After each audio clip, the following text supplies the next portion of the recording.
Baiklah, Assalamualaikum warahmatullahi wabarakatuh. Perkenalkan, nama saya Sylvia Lubis dengan NIM 2102239. Di sini saya akan membuat video presentasi sendiri. Sebelumnya saya berasal dari kelompok ENAN. Kenapa saya membuat video sendiri? Dikarenakan teman-teman kalau ditanya di grup, nggak ada yang jawab. Jadi saya berinisiatif untuk membuat video sendiri. Terus kemarin saya ngirim makalah sama PowerPoint di grup, biar videonya dibuat di Zoom. Terus ada yang jawab tuh satu orang tuh, maaf ya teman-teman, saya sudah buat video sendiri. Gitu, Bu. Gak ada kekompakan di kelompok enak, Bu. Mohon maaf sebelumnya, Bu. Baiklah, saya akan membahas materi tentang permasalahan atau problematika pokok pendidikan. Problematika atau permasalahan berasal dari akar kata bahasa Inggris problem, artinya soal, masalah, atau kebingungan. Juga berarti problematik, yaitu ketidaktentuan atau ketidakpastian. Dalam pendidikan, banyak definisi yang secara umum ada yang mendefinisikan bahwa pendidikan adalah suatu hasil peradaban sebuah bangsa yang dikembangkan atas dasar suatu pandangan hidup bangsa itu sendiri, sebagai suatu pengalaman yang memberikan pengertian, pandangan, dan penyesuaian bagi seseorang yang menyebabkan mereka tumbuh dan berkembang.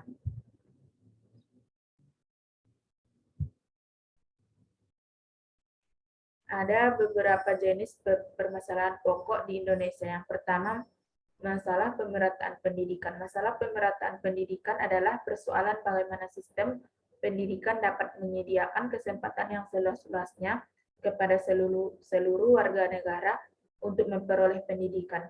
Setiap pendidikan itu menjadi wahana, tempat atau wadah bagi pembangunan sumber daya manusia untuk menunjang pembangunan negara.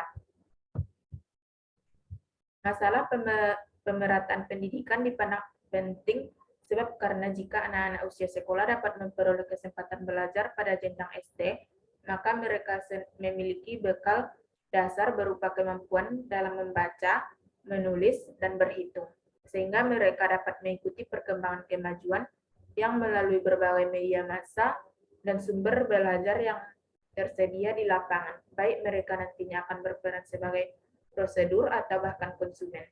Dengan demikian, mereka tidak akan terbelakang dan tidak akan menjadi penghambat derap pembangunan pendidikan.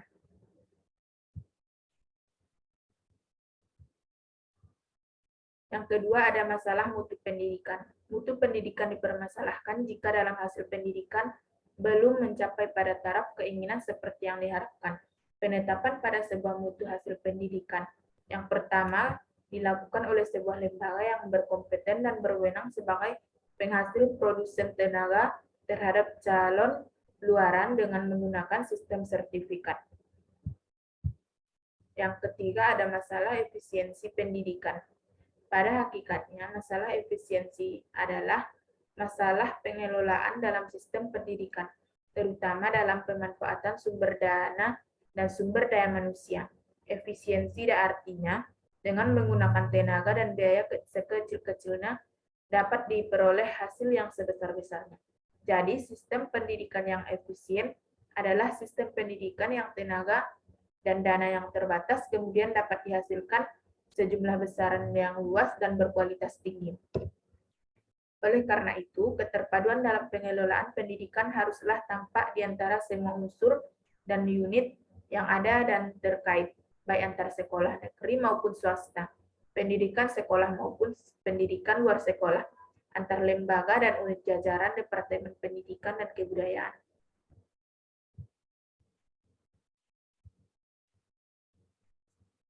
Yang keempat, ada masalah relevansi pendidikan.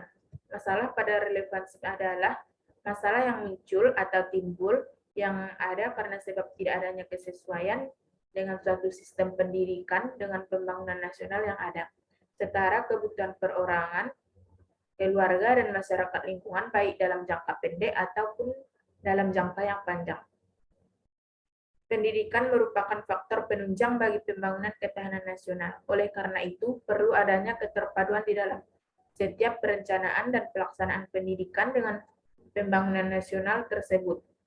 Kita ambil sebagai contoh, pendidikan pada sekolah harus direncanakan berdasarkan kebutuhan yang real, yang benar, dan atau yang nyata dalam gerak pembangunan nasional, serta memperhatikan ciri-ciri ketenagaan yang diperlukan sesuai dengan keadaan di lingkungan di wilayah-wilayah tertentu. Yang kelima ada efisiensi dan efektivitas pendidikan. Sesuai dengan pokok permasalahan pendidikan yang ada, selain sasaran pemerataan pendidikan dan peningkatan mutu pendidikan, maka ada masalah lain yang dianggap penting dalam pelaksanaan pendidikan, yaitu efisiensi dan efektivitas pendidikan.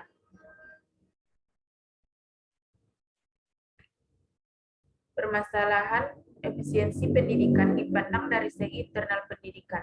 Maksud efisiensi adalah apabila sarana dalam bidang pendidikan dapat dicapai secara efisien atau berdaya guna, artinya pendidikan akan dapat memberikan hasil yang baik dan tidak menghamburkan sumber daya yang ada, seperti uang, waktu, tenaga, dan sebagainya.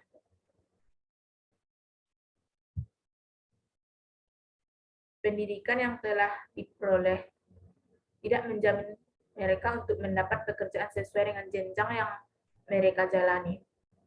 Pendidikan yang efektif adalah pelaksanaan pendidikan di mana hasil yang dicapai sesuai dengan rencana atau program yang telah ditetapkan sebelumnya. Jika rencana belajar telah dibuat oleh dosen atau guru tidak terlaksana dengan sempurna, maka pelaksanaan pendidikan tersebut tidak efektif. Tujuan dari pelaksanaan pendidikan adalah untuk mengembangkan kualitas SDM sedini mungkin, terarah, terpadu, dan menyeluruh melalui berbagai upaya. Dari tujuan tersebut, pelaksanaan pendidikan Indonesia menuntut untuk menghasilkan peserta didik yang memiliki kualitas SDM yang mantap. Kemudian yang terakhir ada tenaga pendidik dan tenaga kependidikan. Tenaga kependidikan belum diperhatikan sebagaimana pendidik. Selama ini penilaian keberhasilan pendidikan hanya diukur dari faktor pendidik, guru, dan dosen saja. Sebagaimana telah disebutkan dalam Undang-Undang Nomor 20 Tahun 2003 tentang Sistem Pendidikan Nasional. Tenaga kependidikan adalah penunjang penyelenggaraan pendidikan. Namun terdapat masalah yang terkait pada tenaga pendidikan, di mana terdapat solusi, yaitu yang pertama, meluruskan kesenjangan yang ada di antara pendidik dan kependidikan. Yang kedua, memandang setiap unsur penunjang pendidikan sama di mata pemerintah.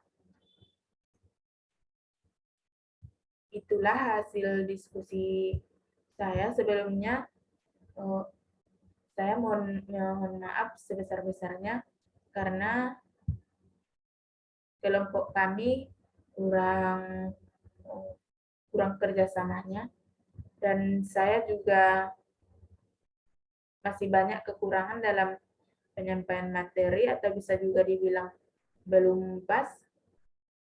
Oleh karena itu, saya mohon maaf kepada Ibu sebesar-besarnya. Demikianlah. Assalamualaikum warahmatullahi wabarakatuh.